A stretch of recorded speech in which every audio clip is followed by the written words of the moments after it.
السلام علیکم ورحمۃ اللہ وبرکاتہ۔ الحمدللہ وحدہ والصلاۃ والسلام علی رسول اللہ، اما بعد۔ اعوذ باللہ من الشیطان الرجیم، بسم اللہ الرحمن الرحیم۔ ناظرین، برا خواب آئے تو اس کے لیے کچھ چیزوں کو ملحوظ خاطر رکھنا انتہائی ضروری ہے۔ پہلی چیز، برا خواب آئے تو اللہ سے پناہ مانگنی ہے۔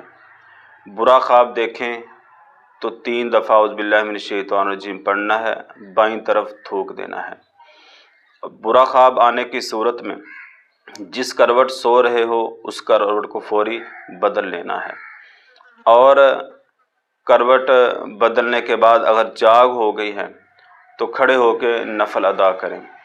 برا خواب آنے کی صورت میں اس برے خواب کو اپنے کسی دوست کو شیئر نہ کریں، نہ بتائیں، اور اسی طرح برا خواب آنے کی صورت میں کسی سے اس کی تعبیر نہ لیں، کسی معبر سے رابطہ نہ کریں، اللہ سے پناہ مانگیں اس برے خواب کے شر سے۔